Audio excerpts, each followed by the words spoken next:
ओम नमः सिद्धिभ्यः।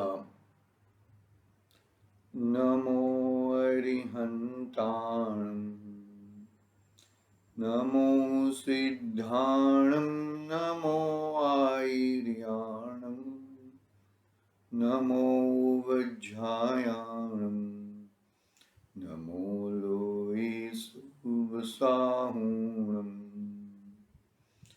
मंगलम भगवान वीरो, मंगलम गौतमो गणी, मंगलम कुंद कुंदार्यो, जैन धर्मोस्तु मंगलम।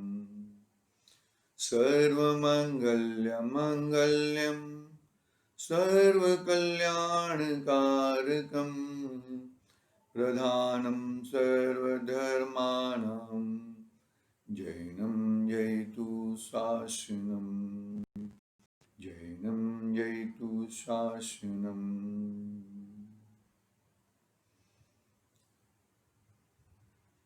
यस्य स्वयं स्वभावाप्तिरभावे कुत्स्नकर्मणा, तस्मै संज्ञाय रूपाय नमस्तु परमात्मने, नमोस्तु परमात्मने, नमोस्तु परमात्मने। चेतिले चेतन, चेत्या विना केम चालसे। आचार्य पूज्यपाद स्वामी महान आचार्य देव का ये महान छोटा सा ग्रंथ इष्टोपदेश विराजमान है। इष्टोपदेश पर हम 12वीं गाथा पे चर्चा कर रहे हैं। अपना स्वाध्याय 12वीं गाथा के माध्यम से चालू किया है।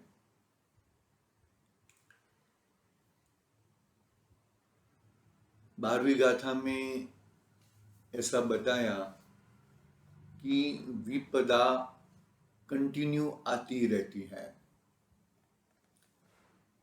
एक विपदा मिटे या न मिटे, उसके बाद दूसरी विपदा आ जाती है।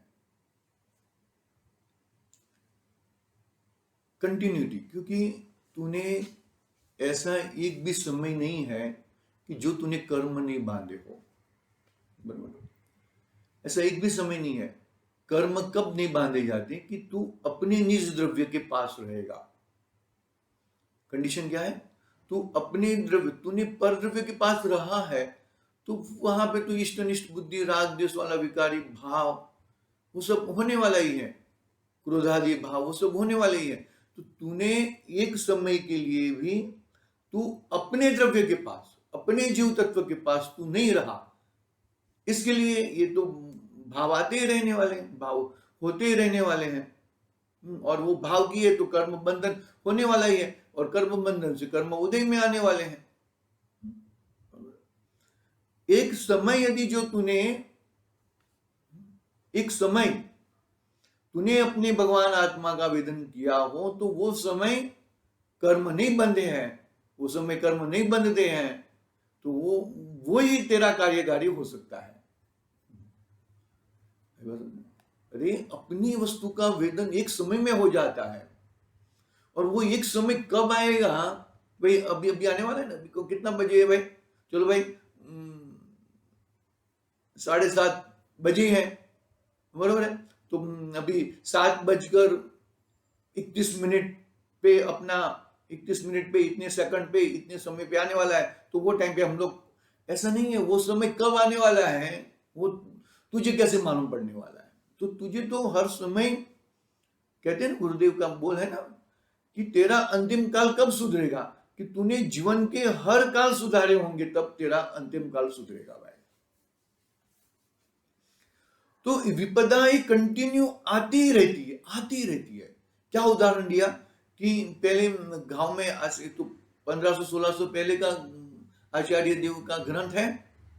तो वो समय वो क्या बोलते हैं, वो हवाड़े में से या कुएं में से पानी निकालने के लिए वो 1 by 1 ऐसा चक्र से पानी निकलता था और खेती में जाता था। तो वो एक एक पूरा नहीं हुआ दूसरा गिरता है, दूसरा नहीं पूरा हुआ तीसरा गिरता है, तीसरा पूरा नहीं हुआ चौथा है, ऐसे कंटिन्यू गिरते रहते हैं। तो ऐसे विपदा ऐसी है भाई, कंटिन्यू विपदाएं तेरे सामने पड़ी है। एक समय भी ऐसा विपदा बिगड़ का तेरा नहीं है, ऐसा समझ के चल। कंटिन्यूटी ये वो चक्र जैसा रहता है, चक्र जैसा, बरोबर है। तो अपने को क्या चक्र बताया यहां पर देखो,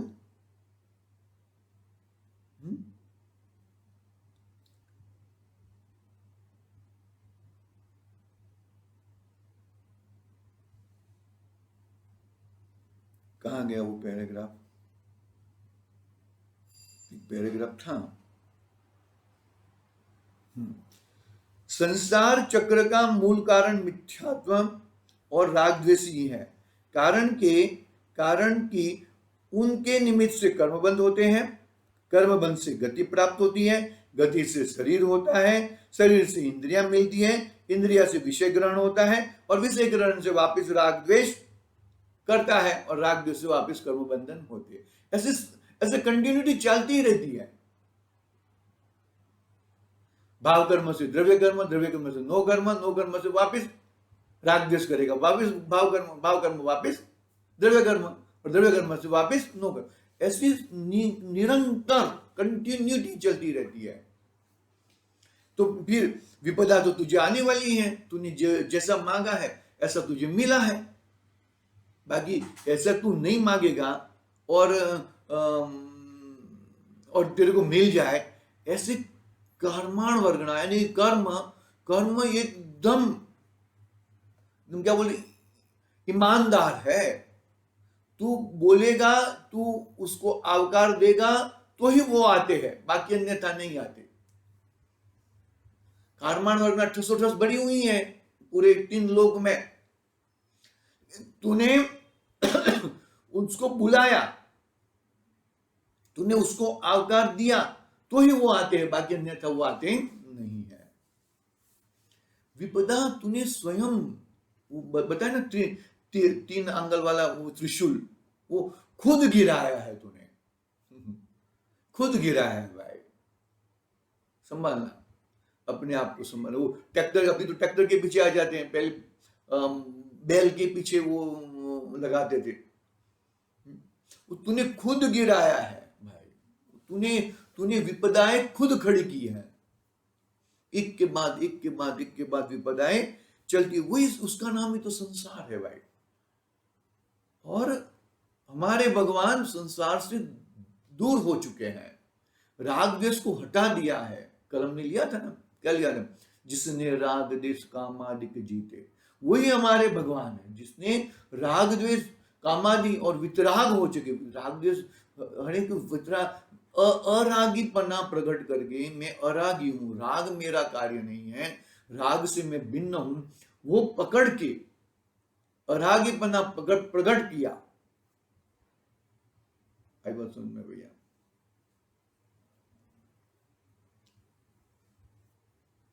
देखना पड़ेगा भाई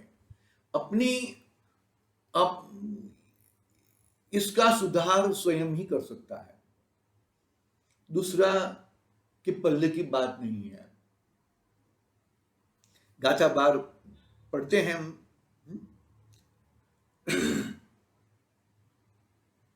देखो उत्थान का क्या कल पढ़ी थी, वापिस पढ़ लेता हूं मैं, तात्पर्य पढ़ता हूं मैं उसका। तात्पर्य यह है कि यदि संसार में ही सुख की प्राप्ति होती हो तो संसार में ऐसा क्या दोष है कि जिससे संत पुरुष उसके नाश के लिए प्रयत्न करते हैं। क्या उत्थानी का क्या कही कि तात्पर्य यह है कि यदि संसार में सुख की प्राप्ति होती, संसार में से यदि सुख तुझे मिलता तो संसार में ऐसा क्या दोष है जिससे संत पुरुष उसके नाश के लिए प्रयत्न करते हैं। तीर्थंकर प्रभु उत्कृष्ट पुण्यधारी, फिर भी वो उसको नाश करने की, वही मुझे ये संसार का सुख, तो संसार में मुझे सुख भाषित होता ही नहीं है। आचार्य देव किस किस तरह से अपने को समझाने की कोशिश करते हैं। कैसे कैसे प्रश्न खड़े करते हैं और समझाने की कोशिश, मतलब अपने को गोदी में बिठा के इतना प्रेम पूर्वक, हे जीव तू जीवात्मा है, जीवत्व शक्ति से जीने वाला है, कर्म शक्ति से तेरा कुछ होने वाला नहीं है, कर्म शक्ति से तो संसार में भटक रहा है भैया। भाई वचन में कर्म बांधने की शक्ति वो भी तेरे में है, और कर्म से छूटने की शक्ति भी तेरे में है। कर्म से बांधता है, बंधता है, तब दुख होता है, और कर्म छूटते हैं तब उसे सुखी होता है। छोटा सा बंधन होता है कि छोटा सा बंधन, तो भी उसको बहुत भारी पड़ता है, और वो बंधन खुल जाता है तो कितना अंदर से कितना सुखीपना महसूस करता है। और जो जिसका परमानेंट बंधन निकल जाए तो कितना सुखी होता होगा, वो सोचो आप, कितना परमानेंट जिसका बंधन छूट जाए।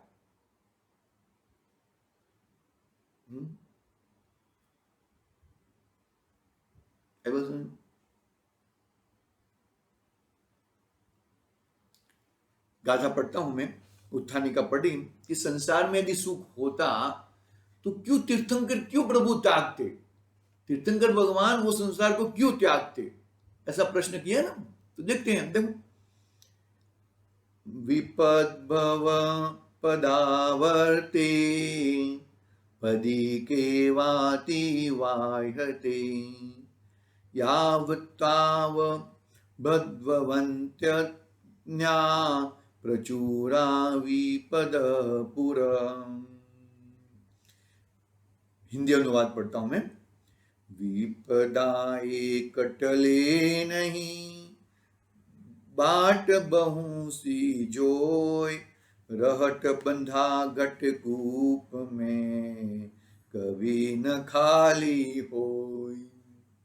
निरंतर भरते ही रहता है वो, निरंतर कर्म बांधते रहता है, निरंतर कर्म बांधते रहता है, हर समय, सोते वक्त, जागते वक्त। जागता जीव उभा है, वो कभी लाता नहीं है। ज्ञान वाला हूं मैं ज्ञान सहित हूं, ज्ञान वो मेरा कार्य है, मैं ज्ञान से जीता हूं, ज्ञान में ही मैं रहता हूं, वो कभी लाता नहीं है भैया। अपना स्वरूप है, वो अपना स्वरूप उसको देखना पड़ेगा मैं, अपना स्वरूप क्या है।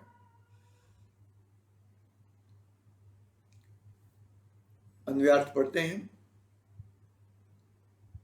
संसार रूपी पैर से चलाने में आते हुए, संसार रूपी पैर એટલે पद है ना, बहु पदावर्ती है ना, तो भव यानी कि संसार, और पद संसार को चलाने के लिए, संसार चल रहा है उसके लिए, संसार रूपी पैर से चलाने में आते हुए गति यंत्र में, गति यंत्र वो यंत्र है ना, पूरा ऐसा घूमते रहता है चक्कर ऐसा, वो हमने चकडोल देख लो, आज के जमाने का चकडोल देख लो, वो चकडोल है ना, चकडोल ऐसा घूमता है, चक्र में घूमता है, बराबर।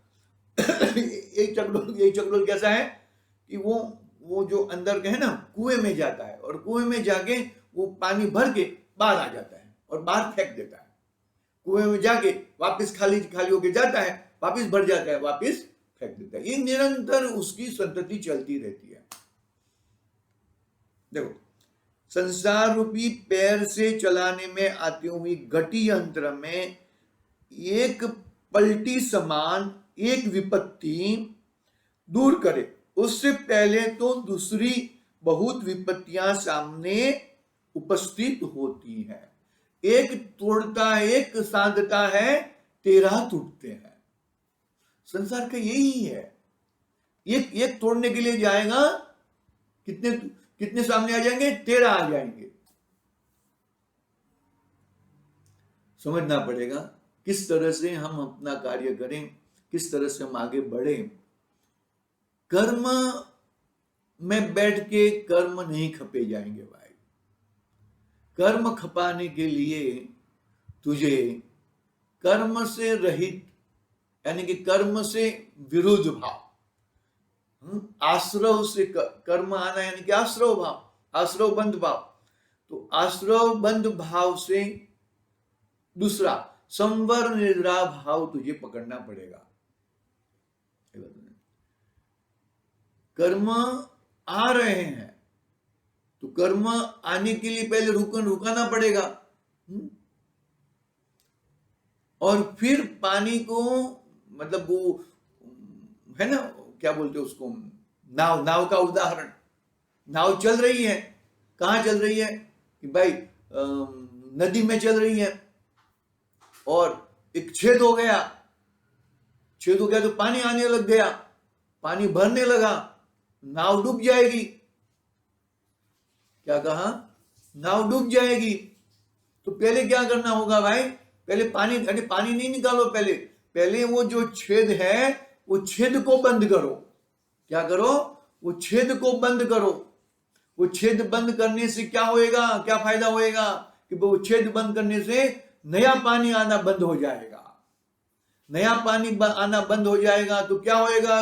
अभी जो अंदर जो पानी पड़ा है वो पानी उचेल लो, पानी को निकाल लो, और पानी निकाले, पानी रहित नाव हो जाएगी और इस किनारे से उस किनारे चला जाएगा। मतलब इस रूपी इस किनारा क्या है? संसार है, और ये किनारा क्या है? मोक्ष है भैया। समझना पड़ेगा, बात को समझना पड़ेगा, बात को किस तरह से। देखो, वो विपदा तो आती रहेगी, विपदा कंटिन्यू है। वो आने का कारण क्या है? आश्रव भाव है, आश्रव भाव। कर्म का आना और कर्म का ठहरना वो बंध भाव है। कर्म का ठहरना, आत्मा के प्रदेशों के साथ एक क्षेत्राव का ठहरना, वो बंध भाव है।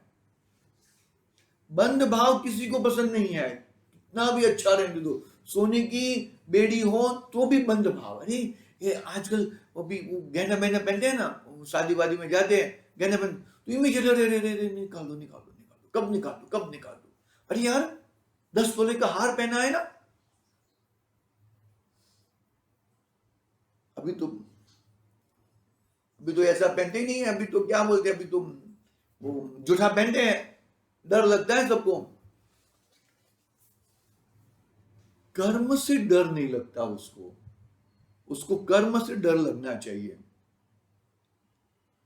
कर्म भाव से डर लगना चाहिए उसको। कर्म भाव से जब तक डर नहीं लगेगा तब तक वो उसका गड़बड़ आती रहेगी, गड़बड़ चलती रहेगी भैया।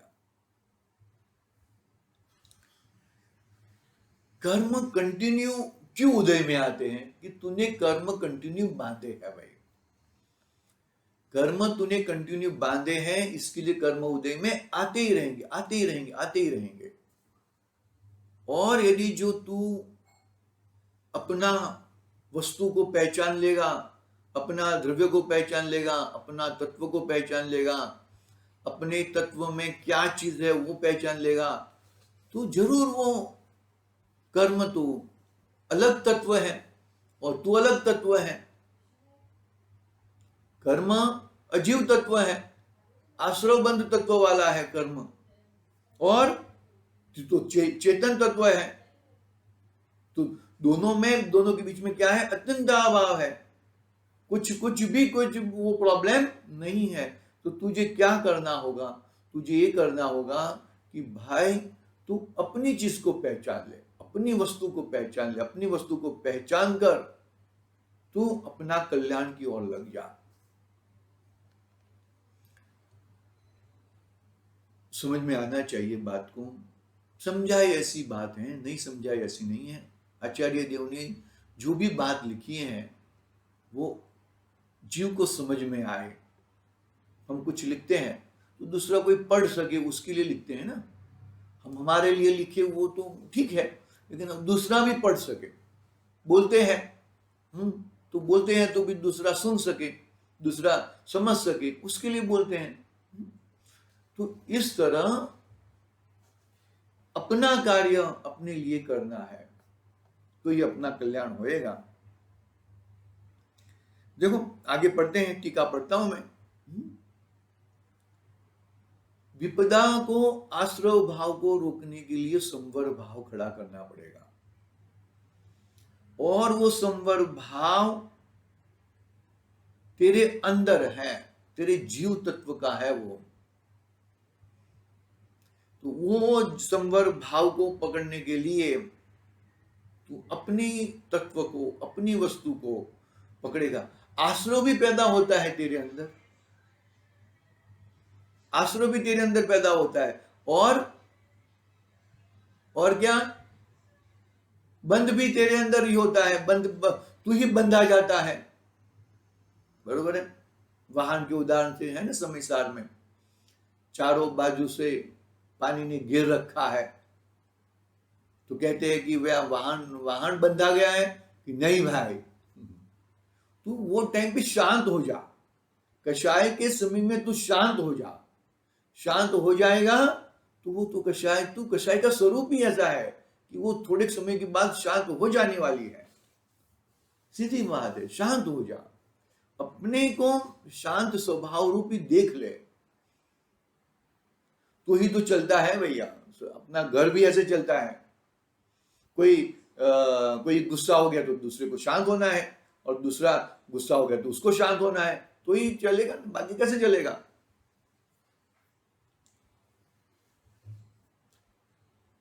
घर चलाने की बात है, यहां पर मुझे मोक्ष मार्ग चलाना है। ये क्या चलाना है? मोक्ष मार्ग चलाना है।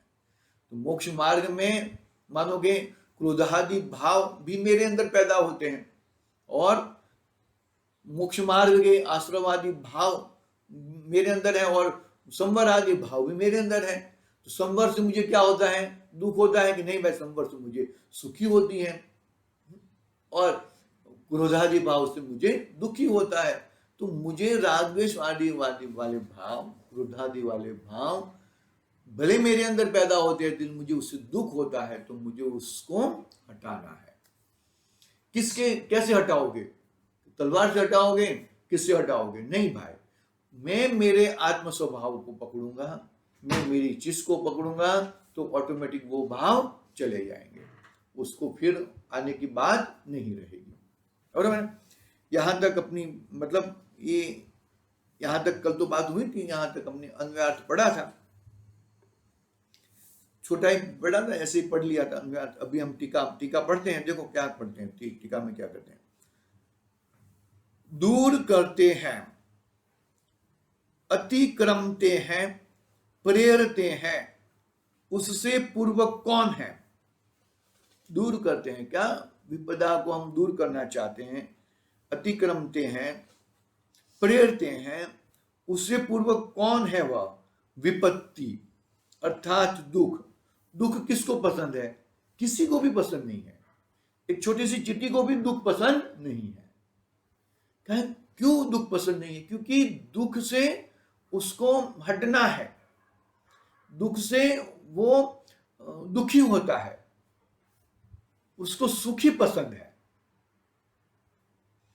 लेकिन जीव को न दुख की खबर है न सुख की खबर है। क्या बोला? उसको न नींबू की खबर है न संतरे की खबर है। आई बस समझ में? जो यदि उसको नींबू की खबर हो और संतरे की खबर हो, तो नींबू की जगह पे संतरा नहीं लाएगा और संतरे की जगह पे नींबू नहीं लाएगा। दोनों चीज की खबर है, मतलब उसको ना सुख की खबर है ना उसको दुख की खबर है। यदि दुख की खबर हो तो दुख को छोड़ दे और सुख को ग्रहण कर ले। आई बात समझे? दूर करते हैं, अतिक्रमते हैं, प्रेरते हैं, उससे पूर्वक कौन है? विपत्ति दुख अर्थात सहज शारीरिक या मानसिक आपड़ती आपदाओं में किसी एक विवक्षित मुख्य आपदा। जीव द्वारा यह शब्द अध्याहार है। कहा? क्या क्या कहते हैं? विपत्ति अर्थात सहज शारीरिक या मानसिक आपत्ति आपदाएं। शरीर में आपत्ति, मन में आपत्ति, बरोबर है। शरीर में आपत्ति, मानसिक आपदाएं और शरीर मानसिक आपत्ति किसी एक विवक्षित मुख्य आपदा, किसी एक वो विवक्षित यानी कि क्या कि भाई किसी के कारण यानी कि स्वयं के कारण, स्वयं ने अपने आप को उल्टा माना था उसके कारण। आई बात समझे? हाँ देखो पढ़ता हूं मैं आगे। सहज शारीरिक या मानसिक आपत्ति आपदाओं में किसी एक विवक्षित मुख्य आपदा। जीव द्वारा यह शब्द अध्यार है। कहा? भव पदावर्त में, भव में, पूरे भव में। ऐसा एक समय नहीं है कि उसको सुख का वेदन होता हो। अरे जो सुख के पीछे और आगे दुख ही दुख हो, तो वो सुख कैसा? सुख के पहले भी दुख, सुख भोगवते वक्त भी दुख, ये चला ना जाए, वो ना हो जाए, नशवंत ना हो जाए, और वो भोगने के बाद भी दुख। आदि मध्य और अंत में दुख ही दुख हो तो वो सुख कैसा? भव पदावर्त में, भव में अर्थात संसार और पदावर्त, संसार और पदावर्त अर्थात पैर से चलाने में आते हुए घटी यंत्र। पैर से चलाते हैं ना ऐसा, घटी यंत्र।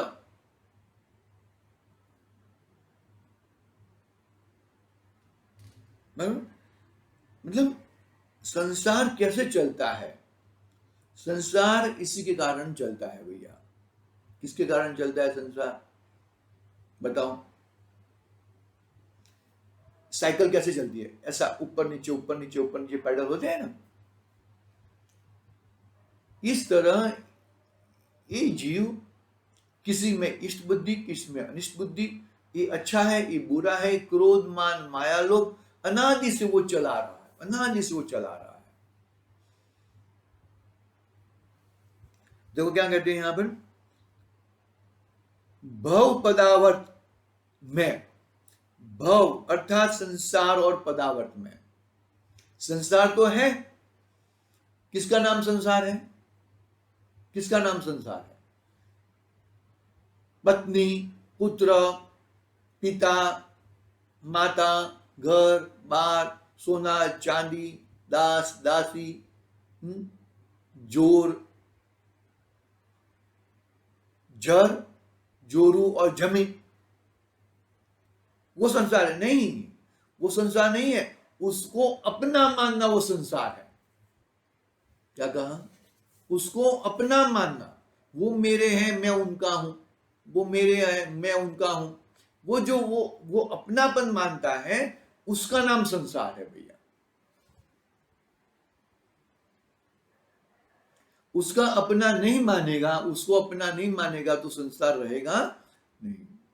तो उसको अपना नहीं मानेगा, किसको अपना मानेगा? कि अपने भगवान आत्मा को, अपने जीव को, अपनी वस्तु को अपना मानेगा, तो ही वो कल्याणकारी हो सकता है, अन्यथा कल्याणकारी नहीं होएगा।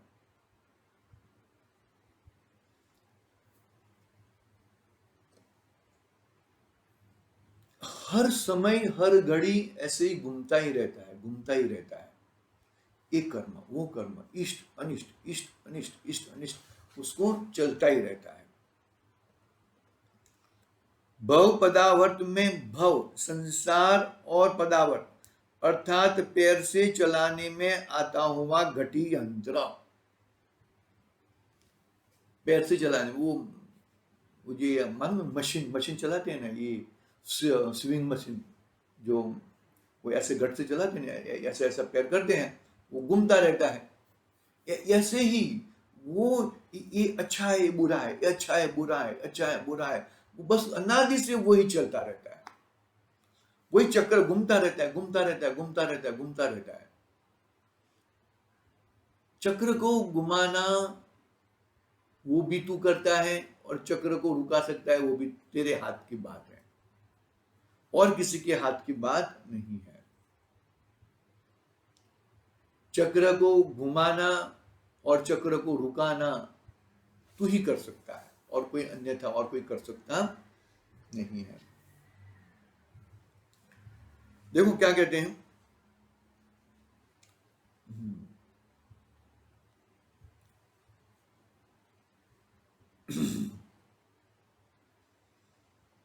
हाँ, कारण के, हाँ, संसार और पदावट अर्थात पैर से चलाने में आता हुआ गति यंत्र, कारण कि उसमें बारंबार परिवर्तन होता रहता है।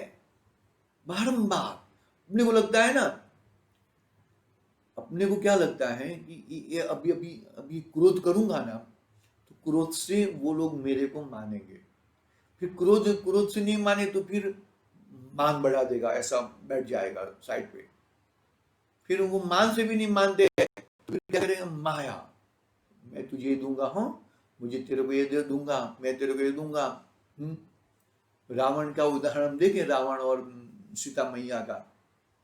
तो रावण ने पहले क्रोध से मनाने की कोशिश की सीता मैया को, तो क्रोध से नहीं मानी, फिर मान चढ़ाया, देख मैं वो हूं, मैं वो हूं,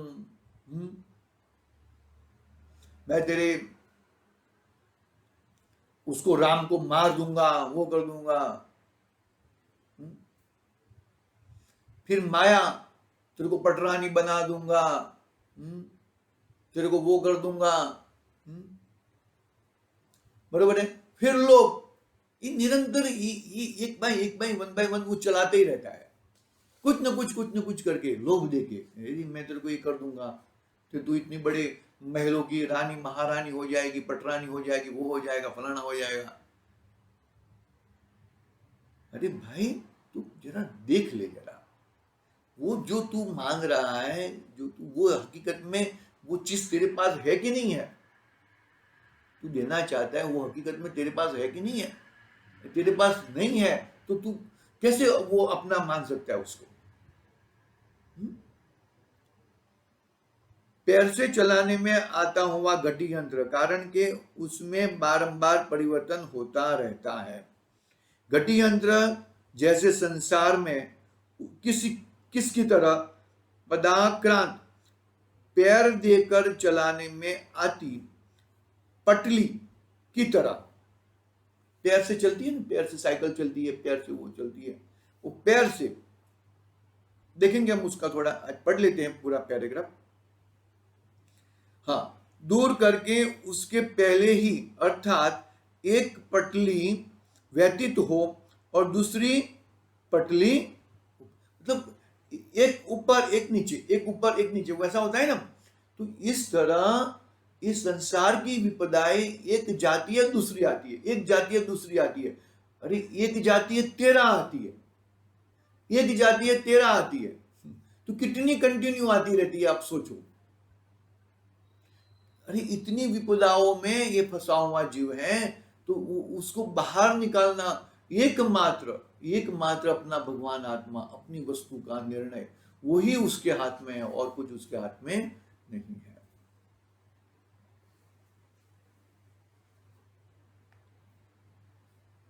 देखो, हाँ, क्या कहते हैं, पढ़ लेता हूं मैं पूरा। पटली की तरह दूर दूर करें उसके पहले ही, उसको दूर करे पहले ही एक पटली व्यतीत हो, उसके पूर्व ही दूसरी पटली आ जाती है, उपस्थित होती है। कौन उपस्थित होती है? अन्य अर्थात अपूर्व अथवा प्रचुर अर्थात बहुविपत्तियां जीव के सामने, जैसे नदी में काछिक, नदी के ऊपर के प्राणी, उसके समान पलटिया उपस्थित होती रहती है, ऐसा सामर्थ्य से समझना। वन बाय वन चालू ही रहता है, बच नहीं पाता। वो कर्फ्यू वगैरह रहता है ना, वो पानी का धोधमार छोड़ते हैं पानी पब्लिक को भगाने के लिए। तो उसको बोले कि अभी रुक जाएगा, रुकता नहीं है, कंटिन्यू पानी का धोध चालू ही रहता है। वो कंटिन्यू कर्म का धोध चालू ही रहता है, चालू ही रहता है। उस समय कर्म के धोध के समय तुझे अपना कार्य करना है। कर्म तो है, कर्म नहीं ऐसा नहीं है, कर्म उदय में है। उस समय तुझे अपना कार्य करना है। कैसे? बिजली के झबकारे में सुई में धागा पुराना है। कितने समय के लिए बिजली का चमकार आता है तुझे मालूम भी नहीं पड़ता है कब आने वाला, लेकिन तुझे एकदम तैयार रहना पड़ेगा अपना कार्य करने के लिए। एकदम तत्समय की योग्यता, ऐसा एकदम खड़क रहना पड़ेगा। ऐसे अपने भगवान आत्मा को जानने के लिए ऐसे जबरदस्त पुरुषार्थ करना पड़ेगा। जबरदस्त पुरुषार्थ करेगा तब एक समय ऐसा आएगा कि वो बिजली का झबकारा होएगा और सुई में धागा पूरा जाएगा। अरे पॉसिबल है कि वो टाइम भी नहीं पूरा जाए, वापस दोबारा तुझे वही का वही। बोलते हैं कि सम्यक दर्शन, अपनी आत्मा का अनुभव प्राप्त करने के लिए दरिया का पानी अपनी आंख में से पूरा, क्या है, एक एक बिंदु अपने आंख में से पूरा हो जाए, अपने आंख में से डाल के बाहर निकाले, इतना समय तक भी तुझे वेट करना पड़े तो वेट करना। इतने कर्म तूने बांधे हैं ना भाई, इतने कर्म उदय में आने वाले हैं, लेकिन वो कर्म के उदय के समय मैं भगवान आत्मा हूं, मैं ज्ञानवान हूं, मैं कर्म रूप नहीं होता। इतनी धगश, इतनी धीरज अपने को प्राप्त करने के लिए चाहिए भाई। अपने स्वरूप को प्राप्त करने के लिए इतनी धगज और इतनी धगश चाहिए, बाकी अन्यथा वो प्राप्त नहीं होता। अपनी धगज और अपनी धीरज, अपनी धगश और धीरज से ही अपना कार्य होएगा, बाकी अन्यथा कार्य होना बहुत मुश्किल है। किस तरह कर्म इस पार है और मेरा भगवान आत्मा इस पार है। कर्म के लक्षण अलग हैं, मेरे भगवान आत्मा के लक्षण अलग हैं,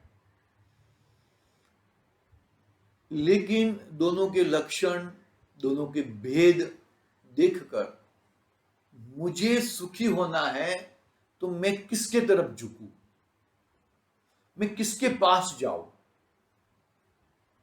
तो कहते हैं, आचार्य देव कहते हैं कि तू, तेरा सुखीपना तेरे अंदर है, तेरा सुखीपना तू तेरे अंदर आ जा तो ही तेरा कल्याण होएगा, अन्यथा तेरा कल्याण होने वाला नहीं है। इस तरह आज की बातें यहाँ पे पूरी करते हैं। टीका थोड़ी पढ़ी है, टीका का और थोड़ा भावार्थ हम समझेंगे, बाद में भावार्थ पढ़ेंगे। मुद्दे की बात, ये जो विपदाएं खड़ी तूने स्वयं की है। क्यों विपदाएं खड़ी हुई हैं? कि तूने परद्रव्य को लक्ष्य में लिया है, परद्रव्य में इष्ट अनिष्ट बुद्धि मानी है, परद्रव्य हितकारी अहितकारी तूने माना है। इसके कारण तुझे ये गड़बड़ है, अन्यथा गड़बड़ होती नहीं है। देखेंगे हम, आज की बात यहाँ पे पूरी करते हैं। आज के लिए ओम नमः सिद्धिभ्यः। निज निधि निज में बताई, यह आनंद उपकार है।